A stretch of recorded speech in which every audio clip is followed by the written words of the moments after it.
My name is Naeem McGee with Kush Real Estate. You're looking into relocating to Oakland, California, specifically the Crocker Highlands neighborhood, then this video is for you.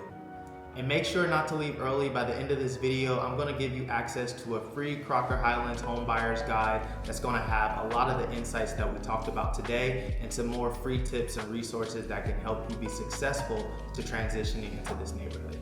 When you first enter the neighborhood on streets like Trestle Glen, Grosvenor, Long Ridge, and Mandana, you're gonna really notice something different about this neighborhood. You're gonna immediately notice the tree-lined streets, the architecture, you're gonna see the prestige of the neighborhood, you're gonna see people walking their dog, pushing strollers, and you're gonna see exactly why people fall in love with this neighborhood and they want to move their families here or just move here in general to live here in Oakland, California.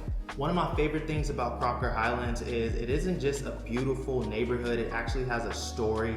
One of the main arteries that runs through the neighborhood is a street called Trestle Glen, and the name dates back to the old commuter rail line that once ran through the neighborhood in the early 1900s. The wooden trestles supporting those tracks became such a recognizable feature that the name kind of just stuck. And even today, some homes still preserve pieces of those original trestles, giving the neighborhood a direct connection to its past. You'll see homes from Tudor, Spanish Mediterranean, Colonial Revival, Craftsman, and the architects of the era are really popular, some including Julian Morgan and Bernard Maybach, which were active in the East Bay Hills during that time. And really that's kind of what the neighborhood is known for. The architecture really stands out to buyers that are shopping in this area. Also the location and proximity to Lakeshore Avenue, your quick freeway jump away to being in San Francisco. Geographically, you are bordered right under Piedmont. If you're in the lower, flatter part of the neighborhood, you're a short walk away to Lakeshore Avenue, but really from anywhere, it is a quick, less than 5-minute drive to get you down there, where you're gonna have all the shops, all the restaurants, and on the weekends, it really comes alive. You're gonna be able to get coffee at places like Pete's and Phil's, great pastries and pizza from R.S. Mindy, Colonial Donuts is there. Main Squeeze plus Trader Joe's is there for everyday shopping. Every Saturday, the Grand Lake Farmers Market takes over and you're gonna have fresh produce, flowers, and honestly, some of the best people watching in Oakland, California that you're gonna find. You're gonna see things like live music, you're gonna see vendors having great art and just a number of things to sell. And you're gonna really see why Oakland, California is called the soul of the Bay Area. If you keep walking down a little bit further, you're gonna run right into Lake Merritt, and you're gonna notice something very beautiful about it. You're gonna see people very active, running around the lake, jogging, walking their dogs. You may see people pushing their kids on the swing at the park or working out on the stairs at Cleveland Cascade. There's also a push-up area, pull-up area. During the weekends, vendors will line the street and you'll be able to once again see food trucks, arts, just a number of things happening over at Lake Merritt. And in my opinion, Lake Merritt is really kind of like the heart of the city. So one of the main things that most buyers pay attention to, especially if they have young kids, is the schools. People want to know about the schools, what it's like.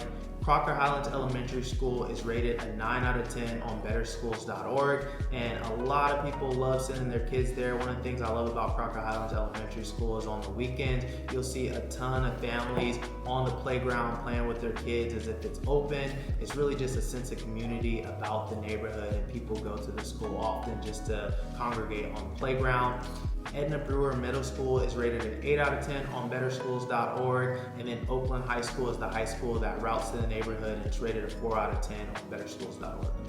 Now let's talk numbers, because that's one of the most important parts. And when buyers come to relocate here, yes, they fall in love with it, but they're now like, okay, what does it cost me to actually live here? You'll see homes that are 2 bedrooms trading for 25% over the list price, around $1.3 million. For 3-bedroom homes, around $1.5 million.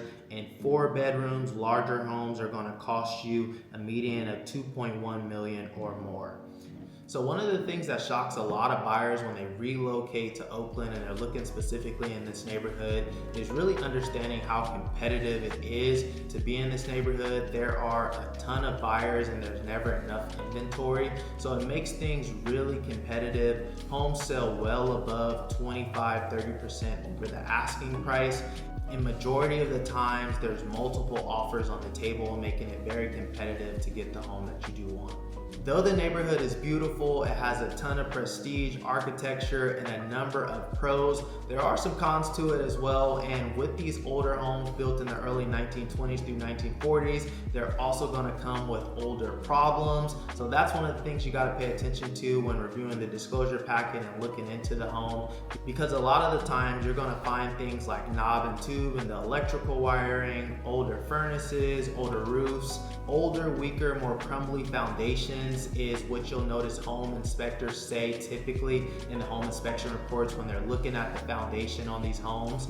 Once again, these homes were built in the early 1900s, so there's just some things that you got to pay attention to, because you are more than likely going to have to put in some work into your home when you do buy it. These things that I mentioned are going to affect insurance costs as well. A lot of the traditional insurance carriers have moved out of California completely. In these areas in the Oakland Hills and the lower Oakland Hills where Crocker Highlands is specifically located, you're going to find it challenging to find insurance coverage. A lot of these homes are going to have to go to the California Fair Plan just because they're in the lower hills, so they are in fire areas, some of them. Also, just with it being older electrical, older roofs, and just outdated systems, a lot of insurance carriers are going to make you update those things before they actually cover you.